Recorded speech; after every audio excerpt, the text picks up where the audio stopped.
So tell me your story. Welcome to story So, time. welcome to story time. It's just going to be us giggling now. So my story was, let's see if I can get through it. so,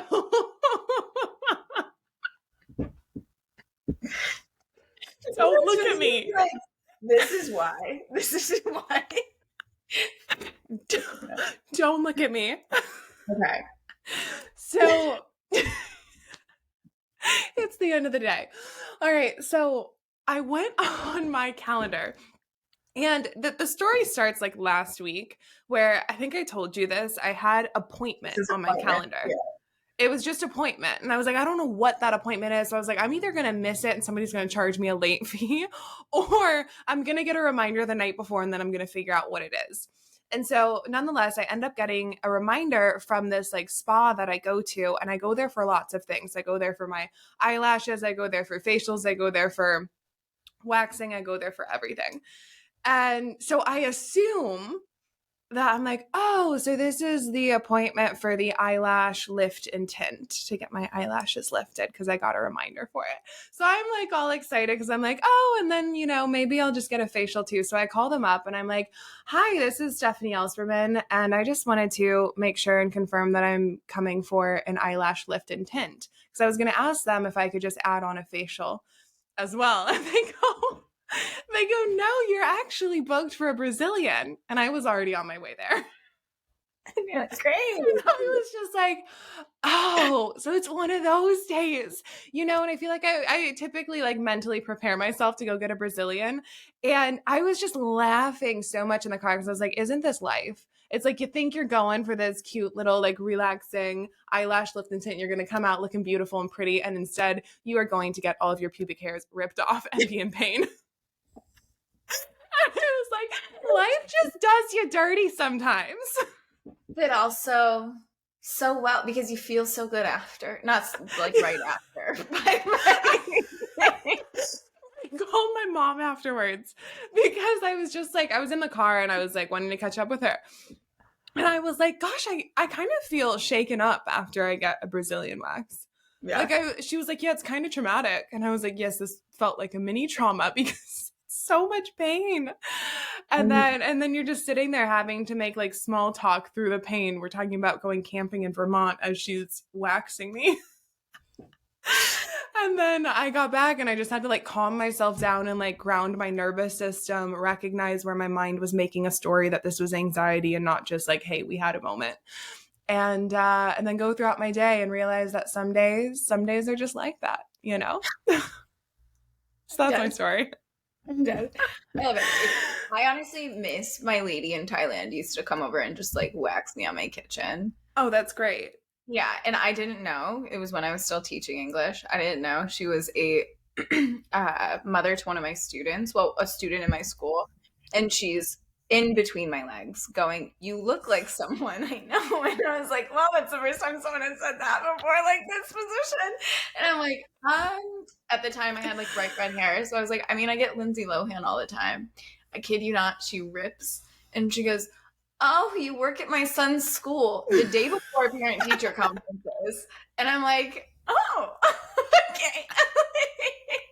Kunkoi, if you are listening, she was amazing. She would always come over and we'd hang out and she would tell me, oh, you should be married. Why aren't you married? And I'm like, I don't know. She's like, why are you away from your family? I'm like, I don't know. Why are we having deep therapeutic conversations with your hands between my legs right now?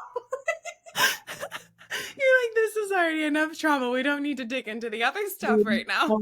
Oh my God, I know. I'm like, okay, lady, thank you. She would come in, same thing with my maid. She's like, why aren't you married? And I was like, why are we continually asking me this every time you guys are in my house? Just leave me and my laptop alone. Like, I can't.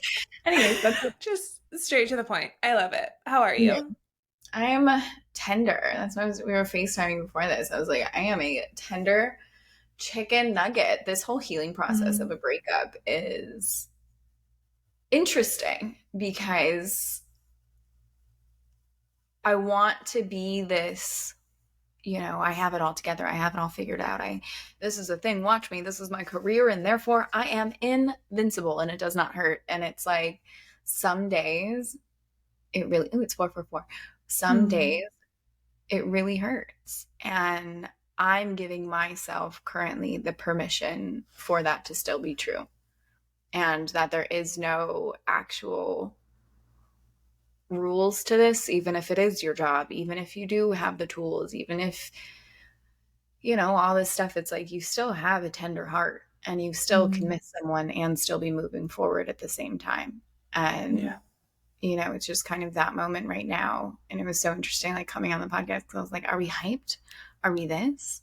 What am I feeling right now? Like I'm hyped. I was talking to my therapist about this yesterday. I was like, I have this anxiety and I can't sleep some nights, but like I'm just like really excited about life. Like I'm also super like high and on ecstasy all the time, and I don't really know, not drugs, people. Like I'm just on Not ecstasy of actual. life, not actual ecstasy, but like just life. And at the same time, that's the gift of heartbreak. That's the gift of, you and I have been on this Michael Singer kick lately where it's like, that's a gift of actually being open. Mm. It doesn't mean it's going to go your way and, you're going to get an eyelash tint instead. Here we are. Like, it doesn't mean that like you're ever after. It's like, can I fully experience the now of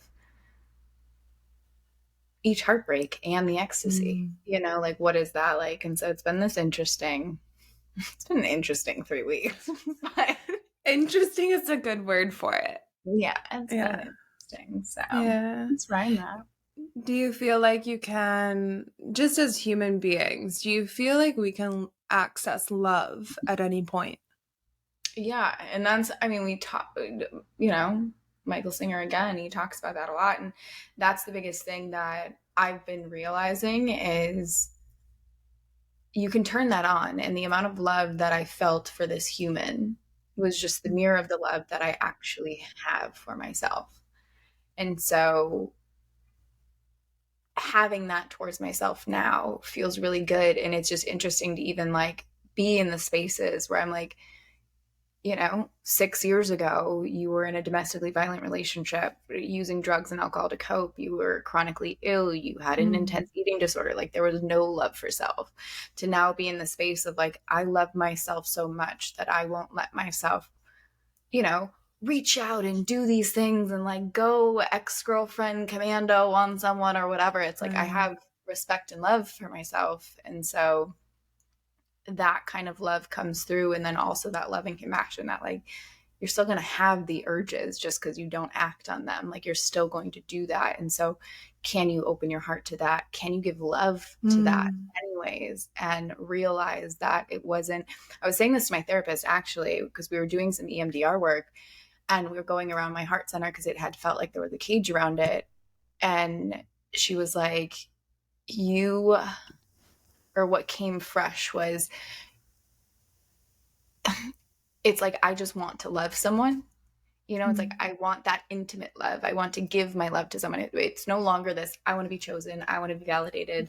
Choose me, whatever. It's like, I just have so much love to give. And I remember telling you that on my freaking psychedelic journey, I was like, my heart is cracking open. And it's not actually anxiety. It's just that I have been blocking my love. And it's like this whole thing that's been Mm. happening where I'm like, I'm just ready for that. But I also trust God in Yeah. that. So yeah, I think it's, you can turn it on, and I'm curious to know how you feel about that, where it's something that you can turn on, but I think we're very conditioned that we think it's from another person, and that's the only Mm. way that we can access it, and that's the only like thing that we can actually exchange it with. When really, right now, if you think of a moment of when you were in love, like you can turn it on, but sometimes it does get that wishy-washy where it's like, yeah, but I want to direct it, like I want Yeah. to direct it towards someone and I want to share it with someone.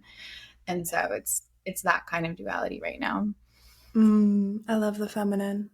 I And I know. love that part of just like so much love to give, and the very human part of like, and I need another thing to put it on, and I need a puppy. My parents got me a puppy when I was growing up because they were like, maybe this will help her. She has a lot of energy. Maybe she can give it to a puppy, right? Or like whatever it is that we want to give it to. But when you were talking about love, what I loved that you were saying was around turning it on, because I think that that's a really valuable and incredible thing to be able to turn on. And I talk about this like taking supplements every single day to be able to turn on these different energies, like you take supplements. When it comes to love, do you feel like it's a turning on, or do you feel like it's a sinking back? into what has Mm. always been there. Definitely a sinking back, right? Like Mm, it's the remembering of what's actually natural if you have yeah. access to it, right? Sometimes when you're in the depths of your mind, and like when I had that depression episode and all that kind of stuff, that was, I had to turn it on, right? Like Yeah. I had to actively use my brain to remind myself reality and get back to Mm, my thing. But like true love, I would say, is the lean back, is the feminine, you know? What right. about you? Yeah. It's been interesting. So, to give context, if we haven't mentioned this before in a podcast, Laura got me hooked on Michael Singer. Well, I got you hooked on the Surrender Experiment. You started binging all of his stuff on his daily talks and then pinged it back to me to get me hooked on these daily talks. And I feel like that has been shifting a lot of my own beliefs and clarifying and streamlining them a lot more, because I also came from a world where I was doing a lot of work with Dr. Joe Dispenza, and I absolutely love his work. And what I found myself doing a lot within his meditations was turning on these different energies, right? And being like, ooh, what do I need to think about to turn on the energy of excitement? What do I need to remember to turn on the energy of love? And what I've started to notice through listening to these daily talks by Michael Singer is really recognizing how it's less for me. Like the turn on is that overactive part of my high achiever that's like, I want to do really well. Like, I want to do this thing, like almost like that athlete within me that's like, yeah, I can turn it on. Totally. I can do that. Right. Give me the formula. I've got it. Right. Versus leaning back into what has always been there and jumping into the stream of what is constantly flowing.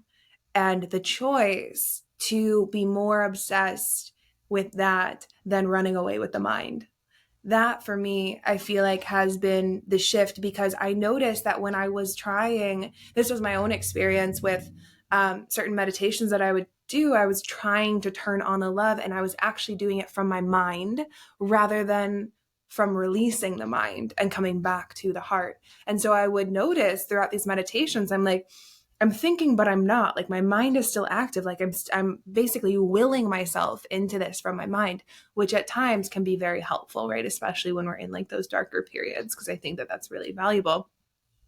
But I've realized that when I just focus on noticing what the active part of my mind wants to say and then seeing what's behind that. Okay, what's behind that? Okay, what's behind that? I start to get to like the true essence of what I feel like is just there all the time, is constant, is God, is the universe, is the fabric of what we're made up of. And it's it's somewhat like ecstasy and also somewhat anticlimactic, you Mm-hmm. know? So Or what? it's so freaking true. It's like it's ecstasy, and it's like, oh yeah, it's neutral as well. You're like, Yeah. oh, this is just like the steady state because it's the remembering of what it always was. Yeah.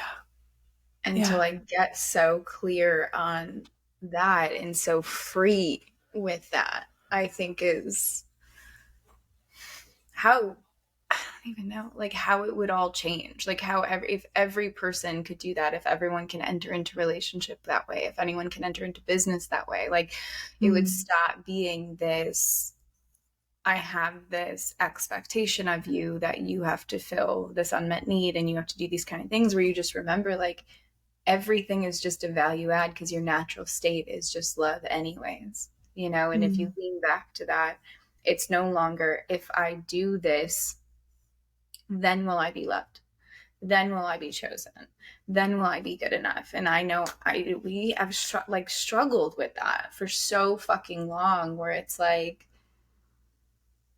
you know, if this launch doesn't go a certain way, am I gonna have, you know, does that mean I'm not a CEO? Or if this relationship doesn't go a certain way, does that mean this? Where it's like, no, none of it means anything, because at the core it's love. If anything, like you're just experimenting with different facets of expression of that.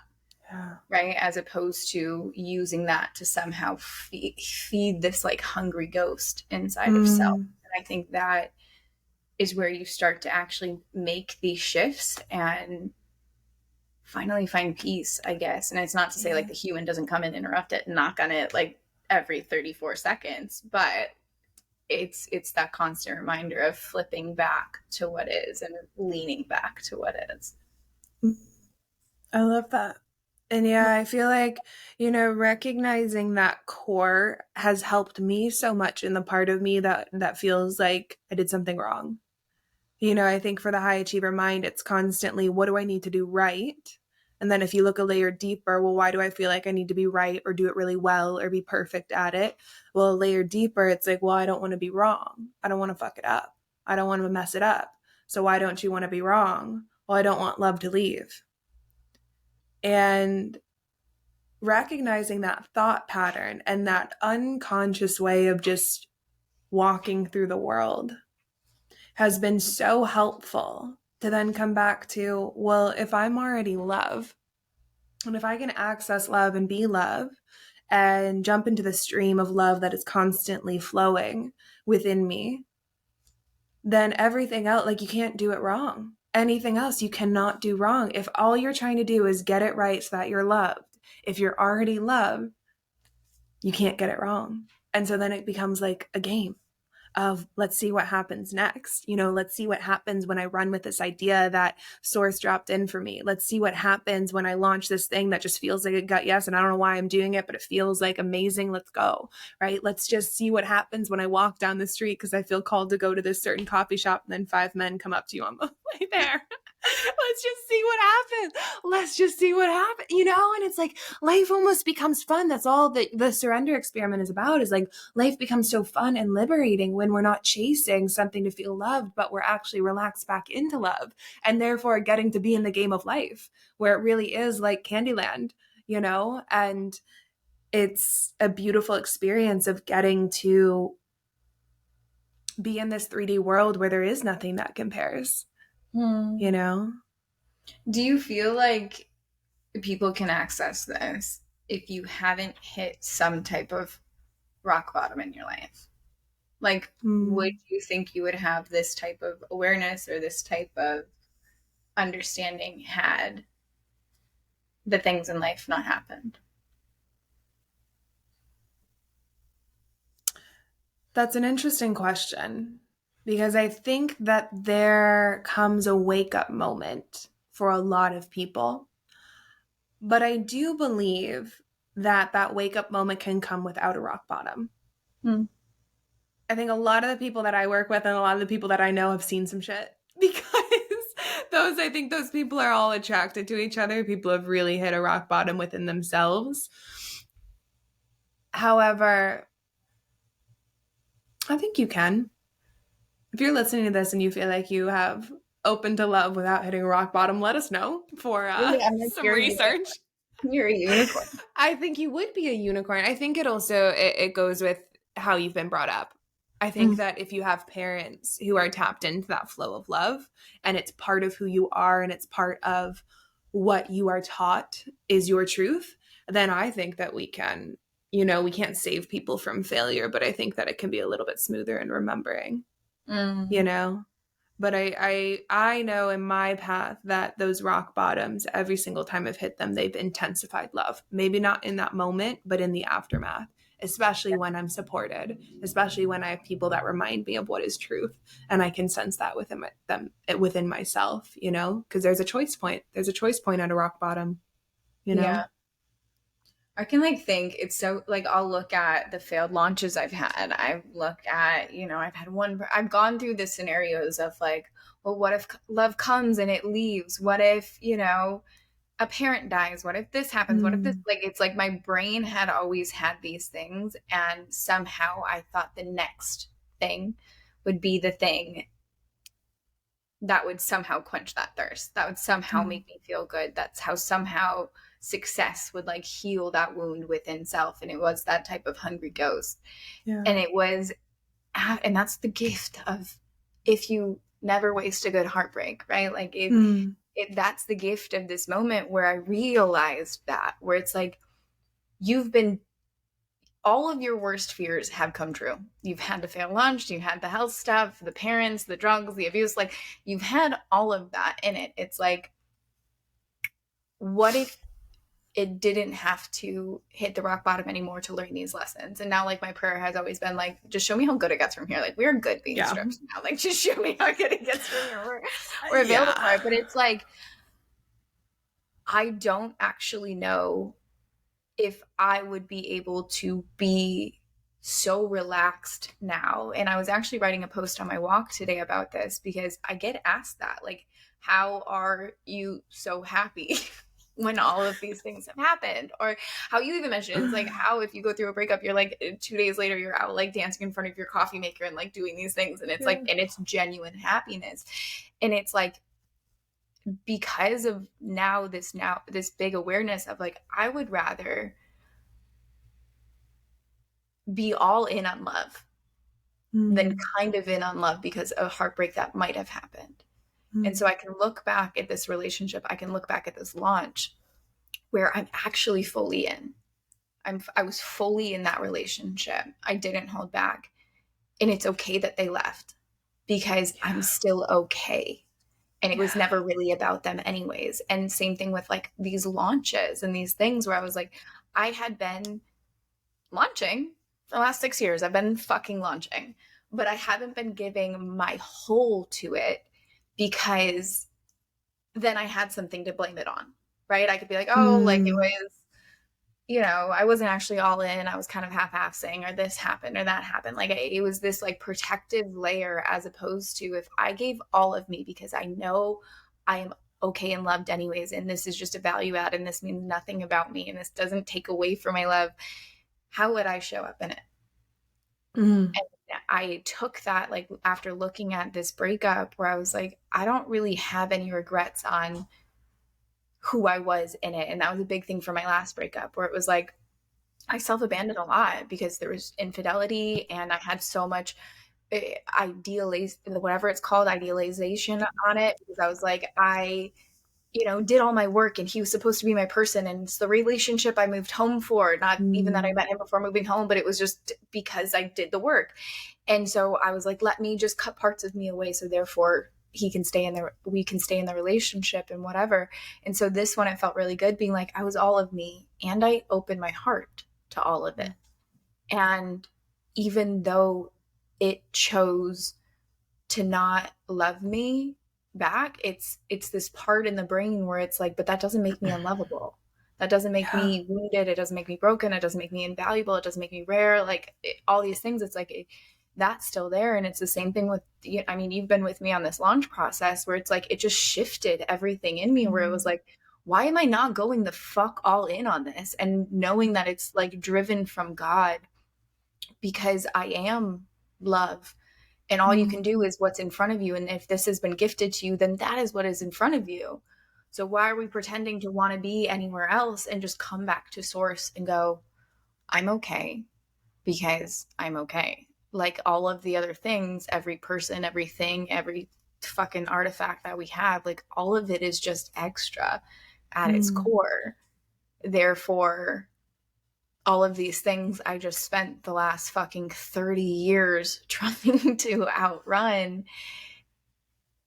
It's just interesting how life works. And I know I'm doing that Laura thing where I go on tangents, but it's like, it's just, I I love think it. of these things because it's like, I think we play safe because we're so afraid of things not working out, not realizing the thing isn't what gives Mm. you love. Like, it's just not it. And we're playing safe. And then we're doing this thing where it's like, but I want love and I want success and I want these things. And it's like, but you're actually afraid of it because you're not actually going all in, because you're forgetting that you are source.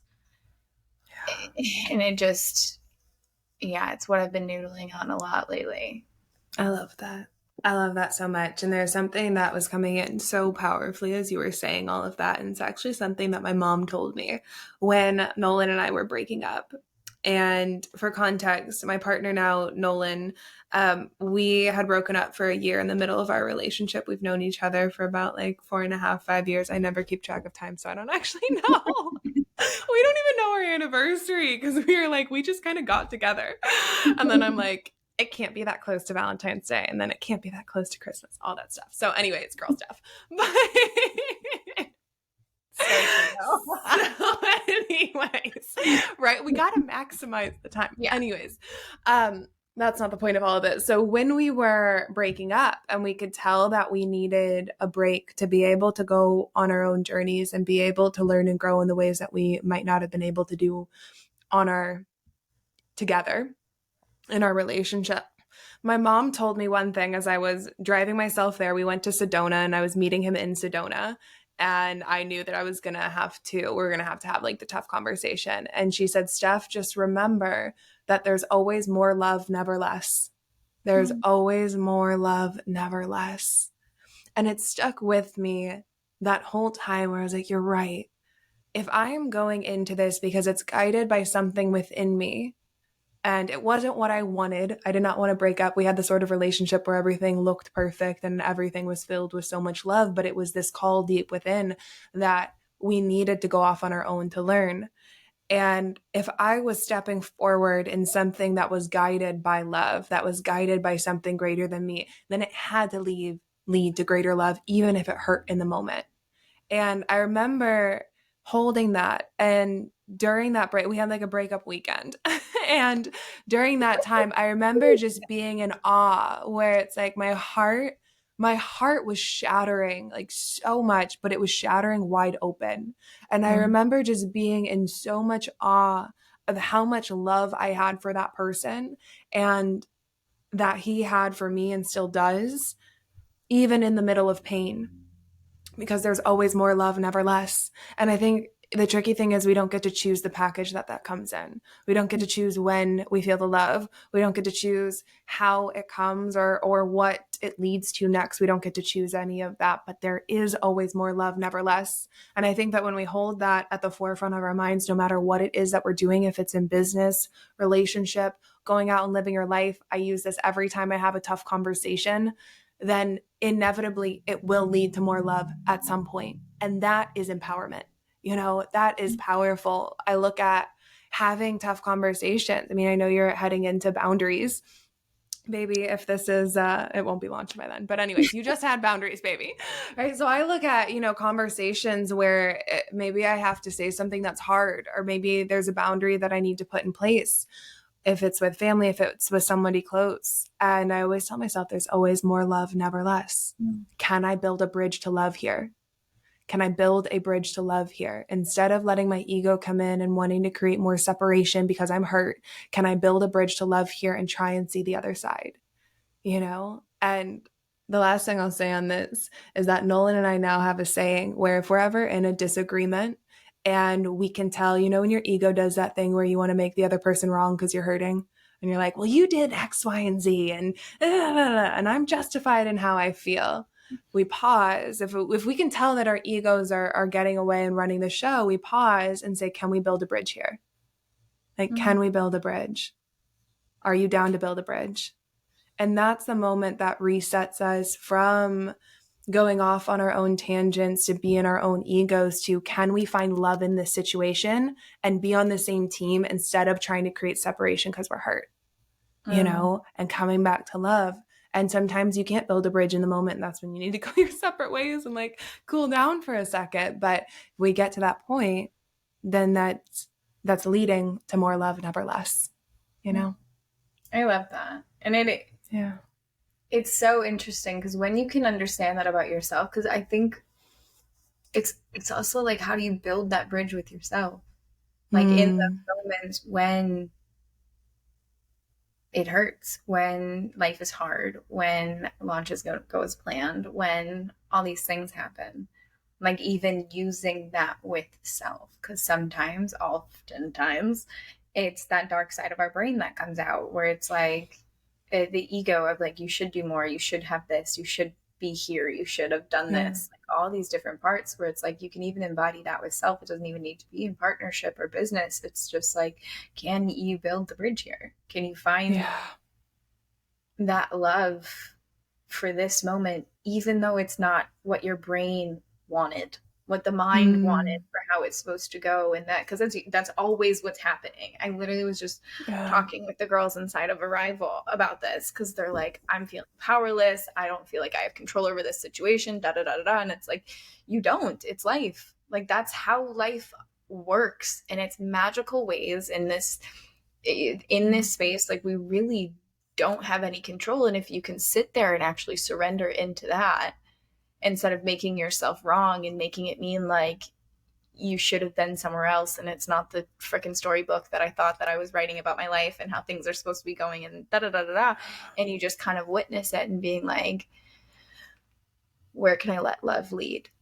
You know, how can I stay open? That's been like the biggest thing this whole journey and everything. It's always been just, can I still stay open? Can I still stay open? And can, like, it's just continually revisiting that topic, even though it hurts, and it's the easy thing to close. You know, it's the easy thing to shut your heart and all that kind of stuff. But I think that it literally, as soon as you said that, my like body just was like, yeah, I needed to hear that tonight. So Yeah, of course. I need to hear it all the time. You mm-hmm. know, and we were having a conversation the other night, Nolan and I. You gotta love those like disagreements. They're so silly. I think it was about like the air conditioning or something like that.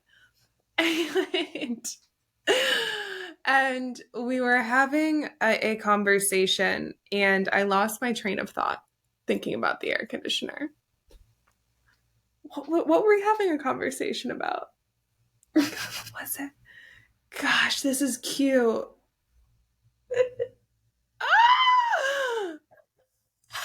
The human moments. The human moments, there's always more love, never less. Did you have like a tiff about it? Oh. I want to scratch the itch so bad. Oh, What no. is it? That's okay. I guess it wasn't that important. The internal dialogue, we were getting into something about the air conditioner, and I can't remember what happened next. So we'll see. We'll see if it comes back up. Welcome to the show, guys. Bye. I'll remember it for next time. Oh, and there we go. So let's talk about let's do a complete plot twist. Oh, I love this. Yes. What's next?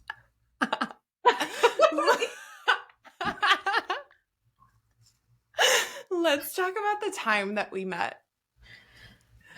The time that we met in person. Oh, okay. I was like, I don't know, Zoom call. No, that wasn't that exciting. Let's talk about when we met in person. Complete 180. Yeah. I mean, it has to do with love. It totally.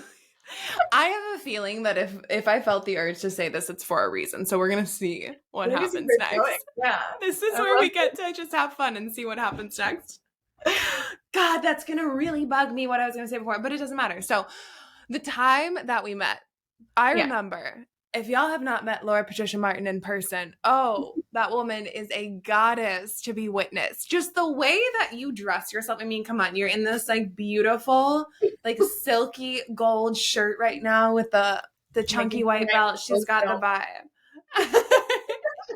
No nip slips on the show. And the gorgeous lipstick. Anyway, sorry, God. This is actually a preview for our OnlyFans. Did I tell you how I've been like, people are like, why don't you have an OnlyFans? And I was like, I feel like it's in alignment. Like it could actually work in the line of work that you do. Maybe. I don't know. Your voice is just so soothing that I feel like you should do some like ASMR with your voice on OnlyFans. And I was like, yeah, no. So are these men or women? No, women. They're like, I would pay for that. I'm like, yeah, slap that ass. Like, it's like, I'm like, I can't. Anyway, sorry.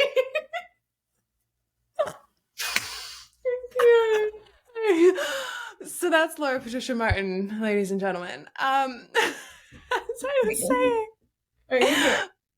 I met you, and you showed up Here's the thing. I was crusty as hell off the plane. Do you remember this? Yeah. You and Julia got stuck on who knows what. You guys were on one somewhere.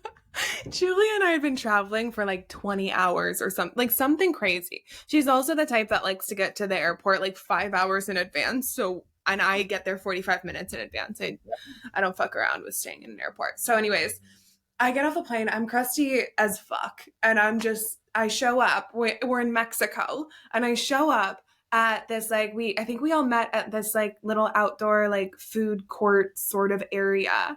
You remember that? And you walked in. And so I'm in like my clothes. I've been sweating all day. I've been on like two different planes, like two different airports, the whole thing. And this woman walks in with the flowiest goddess outfit. I think you had like this epic hat on and an incredible like a chain that went all the way down between your cute little teats. And yeah, that one. Yep, just like that. And I was like, who is this piercing woman? Who is this piercing woman? And then I was also very intimidated by you. And I was like, oh my God, she hates me. I was probably just hungry. That was probably just my sisterhood wound. That's all. That's true. Yeah. It was like, this woman's so cool. She probably hates me. And then I started to slowly over time see the very weird side that came out. And then that is how I knew. I was like, you are the younger child in the family. 100%. And I connect with younger children in the family. I connect with a lot of older children. Anyways, and I saw that and I was like, this woman is so badass. Then honestly, I remember walking away from that retreat where I was like, this is why. So I was like, I just like met like my soul sister like this moment. But it was like, it's so funny because I am a very silly human being, but at that stage in my life, I was in my like refined stage where it was like I keep things together. And like you guys can even see it in my brand if you like scroll far enough back. And I think high achievers, we do this. I paint a picture of who I want the world to know me as. But deep inside, it's this like silly, playful, like all this kind of stuff. Yes. And I realized because there was still more healing to do because natural, again, love and play are like all of our feminine essence. Like that is our natural being. But when we have wounding, it's this protective layer. It's this, we have to grow up. We have to be refined. We have to be high achievers. I remember even saying this. CEOs don't act this way, so this is how they have to be. And I was like, what? Like I like look at me now where I'm like twerking in the middle of it's like the biggest coffee shop. Like I'm like, I don't know what's happening, but here we are. Here's my booty cheeks. What's up? Like and I remember when I met you, it was, and we both have said this, where it's like we go so deep and then all of a sudden we're in giggling fits. And that's why when we first talked about this, it's going to be just people listening to us giggling. Like that's all it's going to be. But then we like drop in and all of a sudden we're talking about the universe and talking about trauma. And we're talking about relationships and we're talking about business and we're talking about purpose. And we're like deepening on these huge things. And that's what I love. It's this true feminine of being multifaceted. Exactly. Truly what it is. And that's why I love these conversations and why I was like, can we do something where people can just hear us? Because it's always a fucking vibe. Like this, you have helped me heal so much. Like the way that you see me, the way that you reflect things back to me, the way that you hold space. Like it is so fucking powerful. And anyone in your presence knows that. And it's like, as soon as I saw you, I was like, whoa, like this energy, this like being. And of course, the only photo we got was me popping behind you. And I was like, what's up? I just need to come see you. What's up? How are you doing? But yeah. I love that. That was our first meeting. Yeah, and it speaks to the duality. And that's where when I find people who are just as goofy as they are deep, there is something that clicks because it's like, oh yeah, that's what I am too. You know, where it's like, I have this side with my family that's outrageous and silly. But I remember in the first even 2.5 years of Nolan and I being together, we didn't laugh that much. We like loved each other. What? That's literally what I'm like coming out of this breakup where I'm like, we both talked about how we wanted to be so silly, but I'm like, why just like one, also slightly some of his stuff was a little bit offensive, and I am a sensitive chicken nugget, so I was like, that wasn't funny, my feelings hurt. It's like, you're so sensitive. It's so literally one of the things he said when we were breaking up. He's like, I just think you're way too sensitive to date someone like me. It's like, I'm not wrong, kind of, but also I should get tongue. I'm Um, dead. but No, keep that takes tender guts. heart. It It takes does. trust to be silly with someone. It really fucking does. So I'm so happy you said that, because I was like, wait, that's like a big wound that I've been trying to work out. Well, I remember when Nolan and I first started dating, my mom asked me, she goes, well, do you laugh together? And I was like, no. I mean, we have fun, but like we don't laugh together. And I mean, part of that was like us getting to know each other. And like we're both high achievers who want people to see a certain side of us. And especially years ago, we weren't as evolved as we are now. We weren't as evolved as we will be hopefully in 20 years. And so we were both still trying to present these certain sides of ourselves to the other person. And and I remember it's like we would have fun and we knew that we loved each other so deeply, yet we hadn't gotten to the level of almost it's trust in the relationship and it's also trust in self to be able to bring out these other sides. And now, I mean, we're absolute goofballs. Like you should not witness what we do in the house. And there's like a beauty and like the I've recognized, especially in the last year of living together in a house and playing house, is there's a beauty that comes when that silliness, when you look at your person, you're like, that's my person. Like, why would I hold back here? Like, if this Yeah. is the one person that knows me so much and that will know me for hopefully my life, why would I hold back here? And it's like that, like opening and cracking open, you know. And he's also a Scorpio, so he's incredibly dark and intense. So with some fire. So he's got that. So he doesn't totally err on the side of laughing. I always am like check mark if I actually make him laugh, but I now giggle a lot, which is great. Yeah.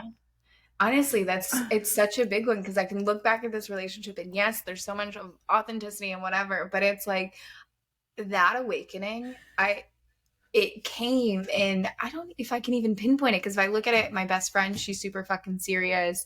She literally calls me a disco ball, because she's like, I'm like, I just gotta go do these things with my energy. She's like, what fucking energy today, Laura? And I'm like, I don't know, it's gonna change in 34 minutes, so keep up, we got this. Like, it's this whole thing, but like this side of me feels so good. And like even when we were talking earlier today, because guys, we talk all day long, We definitely don't FaceTime like 3 times during the day. like I'm like, I was hyped. She like FaceTimed me and she's like, what are you doing? And I was like, I'm sitting here and I'm making reels and I'm having so much fun. Like it's like my full personality finally coming out, because I would see these brands and I would see these things where it's like, no, people are refined, like they act this way, and it's like, can I be all of this? And I remember when I almost keep saying his name, my ex would, I'm like, we have never said it on anything. Do not, we got this. It's like, No. In that relationship where like he first met me and he was like, you're so refined. And I was like, okay. And like this whole thing, and I loved it. He's like, I was like, this is my ego, but I wouldn't have called it that again in hindsight. And then I look at later in our relationship and I was like, so how would you describe me? And he was like, yeah, you know how you he's like, yeah, like, you know how you describe Marina, my best friend? He's like, yeah, like she's refined. And I was like, so what the fuck am I now? And he's like, you're just really soft. And he meant it like I'm very sensitive. And not that I forgot, I didn't know this side of me still existed anymore without drugs or alcohol. I always needed stimulants to bring this stuff out. And it's funny because when I met you, when I'm on calls with you, when it's just this energy, it is like, it's just this permission slip one. And then through this chapter, it's like, it's in my breakup, or in my brand, in my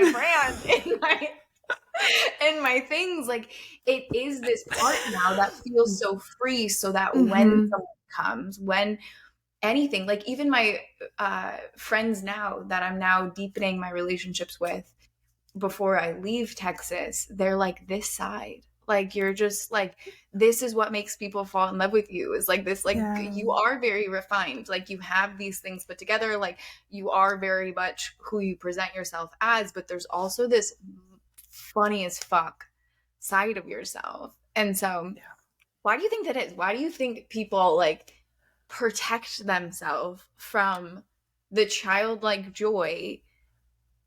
Because we all crave it. I can't, Yeah. all of my clients crave it in their relationships. And yet it's like this, but I don't know how. I don't know how to play is a big one that I hear. Mm.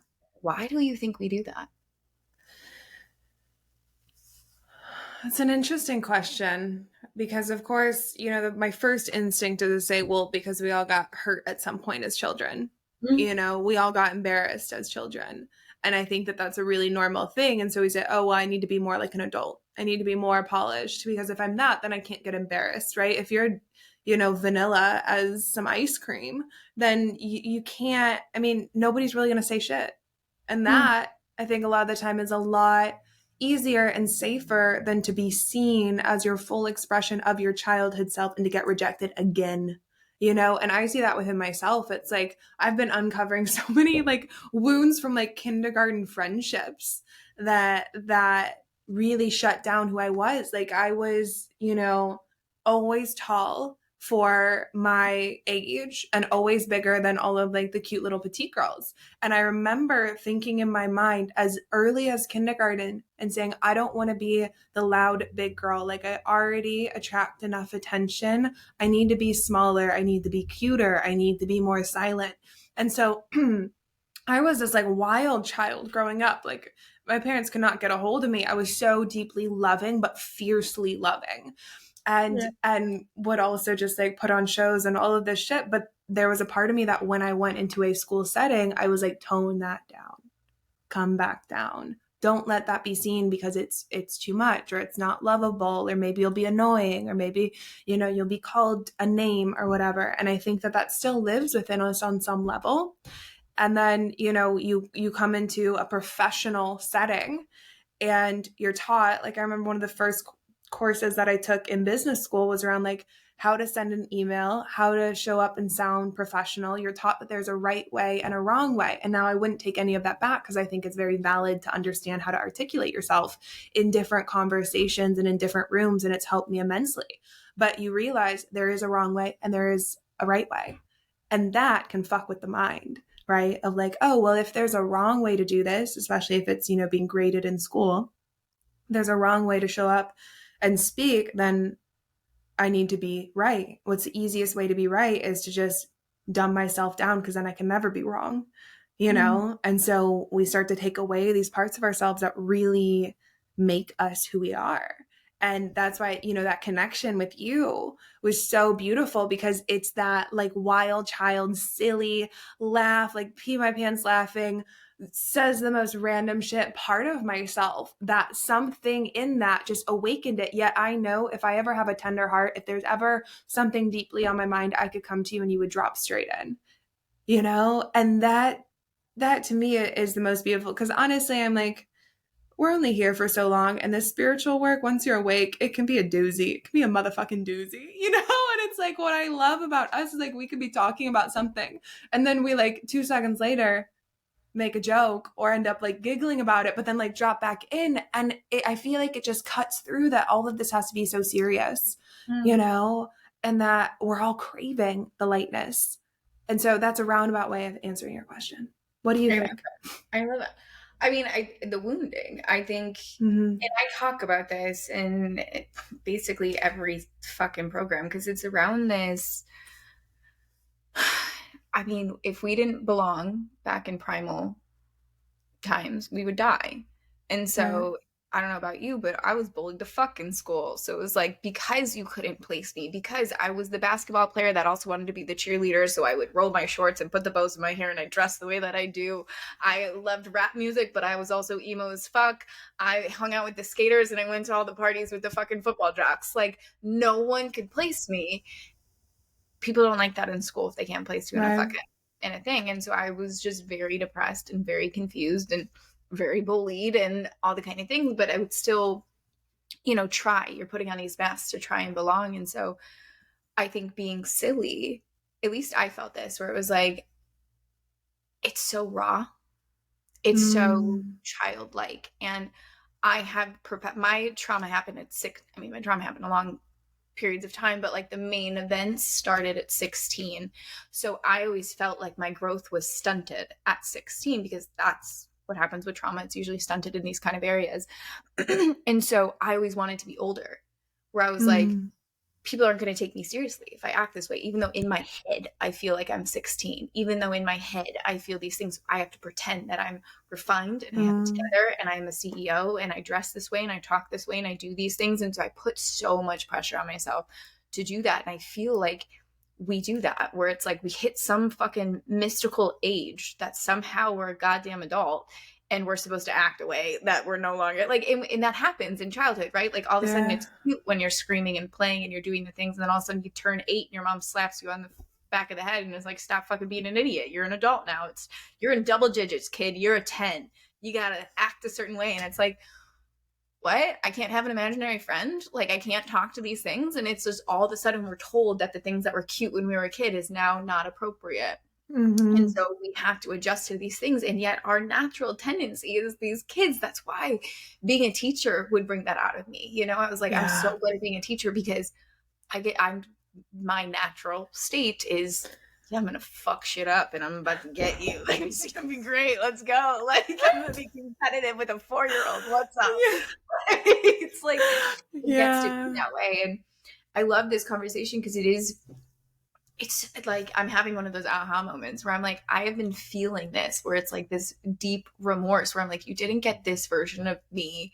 And like, Mm. it's such a gift now because it's like, now my brand gets it. Now my clients get it. Now my Mm. best friends get it. Like, it's such a fucking gift because now it's just like cracked open because no longer will this be missed anymore, because Yeah. now I'm awakened to it. And so anyone listening, that's what I invite. It's like, you're craving it. It's like, no one's going to reject it. Are they going to sometimes, like how my best friend is, where she's like, yeah, I can't right now, you disco ball. Like, I just don't have the space. And I'm like, got it. Okay, I'm going to go FaceTime Steph. Like, I'm going to Yeah. do this.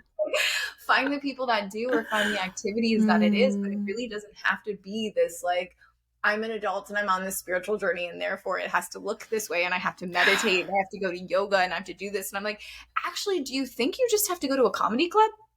Like, do you think you just gotta like go and they have all these like activity parks for adults now? Do you Yeah. think you gotta actually Go go be do human. that? Yeah, like I remember I would run up Yeah. to the sexy man and I'd be like, inner child day, and he was like, oh my god, okay. And it was like we Yeah. would like go on these adventures and I'm like, what is your inner child? And he like didn't know how to access it, but I'd be like, what's your inner child want to do today? And he was like, golf. And he would dress up in these fucking ridiculous I love outfits and I was that. like, I'm cute, you're supposed to like make me proud to be you as my arm candy. And He's he's like, like, no, I want to wear no, he's like, mismatch. this is my inner child. And I was like, okay. Sure, It's a I'll great go. excuse. Don't tell Nolan that one. You Yeah, I was cannot like, use that. I'm like, you're into it. I kind of love it. This is perfect. Like, let's go, let's rock it. But like, Oh, I I think love these that. things are so important to bring back into our lives, and like, Mm. it like lifts this veil, honestly, Yeah. especially when you have a dark mind and you have this high achiever, perfectionist mind, and you have these like goal oriented mind, where it's like, as Michael Singer said, he's like, we're eventually gonna fucking, the one guarantee is we're not gonna make it. That's it. Yep. No, that's the one guarantee. When you get to ultimately on this journey, you're going to believe in God. We both believe in God, so that's what we're going to talk about. So you get to the end, and he talks about it. He's like, you're going to meet the angels, and they're going to ask you how it was. What are Mm. you going to, like, are you going to be like, oh my God, I had so much fucking fun. I went through this heartbreak, and I experienced Yeah. this, and I met these people, and I traveled here, and I did all these things, and holy fucking heck, have you tried chocolate cake? Like, these chocolate shakes, like, they're so good. Like, oh my God. Like, are you going to talk about your human experience like that? Or are you going to be like, well, I played it safe and, Yeah. my heart broke and I never got over it. And I was afraid of running out of money every single day. And I never ate anything because sugar is bad for you. And I wanted to fit a certain size in whatever society that these other Yeah. humans fucking deemed as right. And yeah, that was my human experience. They're like, redo. Like, that didn't go as we had. Not at. Like, Yeah. it's like you get to the end. And I used to say, you're going to get to the end of your life and you're going to be 97 at some point. What's the story you want to tell? But I loved the way he said that, where it was like, Mm. you're going to get up there. What the fuck are you going to tell him? Like, about the stories you went through. And it's like, if you can just view it that way, like, how alive can you be in all of it? How much can you play, even when it's raw, even when it Yeah. hurts? Like, it still gets to be giggly fits in the middle of all of it. Yeah. I love that. It's being fully alive. That's really it. Like that's where that whole name comes from. It's like being fully alive because there are many points. And this is something that I always think your mess is your message. And I feel like this is something that I come up against so many times is I'll hit a point where everything looks great, but I don't feel fulfilled on the inside. And of Mhm. course, that's why, I always talk about success that's fueled by fulfillment is because that's my life's work is like I have felt these points where I didn't feel fully alive. And there was one in particular where I remember hitting my knees and I've told this story recently, but it was when I had first started really getting success in my business and seeing 10K months and feeling really full and overflowing, constantly having clients, all of that good stuff. And I remember going to visit my mom, my sister, and I was with them and I remember not even being able to be present to be with them.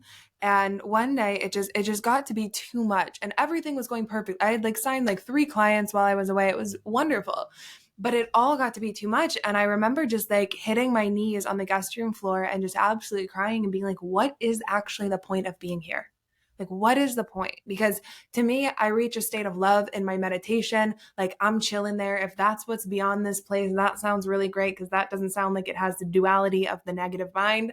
And so I was like, what's the point? Because I had started hearing this mantra in my mind of more success, more stress. I kept hearing that over and over. And I was like, that's not what I believe. And that's not what I want to be my experience. Why am I having that experience? And I remember going to my mom, gosh, I'm going to reference her so many times. She's a phenomenal lady. um, but I remember being with her and I was just like, what is actually the point? If love is what we are, why are we here in density, in 3D, where there is duality? There is love and there's the opposite of love. What is this? And she has done some really cool hypnosis and healing trainings called QHHT. And she said, Steph, the number one thing that I learned from anyone who has these experiences and these sessions is that all they want to do is go back. Like if they zoom out in their life and they're seeing it from a bird's eye view, all they want to do is go back and experience it and go to the market and taste the fruit and how juicy it is and see all the colors of the trees and the flowers that are around, like these beautiful flowers, and to touch somebody else and to hug them and like have skin to skin contact and to taste how sweet ice cream tastes, like that is truly the point of being here is to experience all that. There's no other place, there's no other dimension where you get to experience everything that we get to experience in the 3D realm. It's different. You get to experience other things, but it's not like this, And that for me switched something in my brain where I was like, I get it a little more now. I get it that yes, I can experience love when I go and meditate and I shoot off into astral realms. Yes, I can experience love there, but the gift of being here is not just to sit and meditate and experience love for me. It is to experience life and to see what it feels like and how to handle duality and how to be in the sweetness and experience all the things, and go be human and go play sports and go love somebody else and have incredible sex and eat all of the chocolate. Like that is why we're here, is to play, you know and to me is one of the most beautiful parts. So that childlike play is the key to recognizing why we're actually here. Mhm. I love that. What is the Pixar movie where they teach you about I death? Have don't you watched? watch movies. I love Pixar movies. I like to take myself to movies by myself and watch I them. love that about you. I took myself to The Little Mermaid when I was tripping. It was great. It's a Pixar, but it's about, you would love it actually. It's about Is it the um emotions one that no, no, no, no. it's It's no? about death. It's Hmm. teaching people what death is, and that's an aspect that they talk about where it's like they were once the soul part of it. Oh, it's called soul. Okay. And like the soul was in a human body and then soul went back to soul, and it's like I can't eat anything, I can't do this, like life experience, like this whole thing, and this whole Hmm. time the soul didn't want to go to earth because it was like this is so great, why would I ever want to.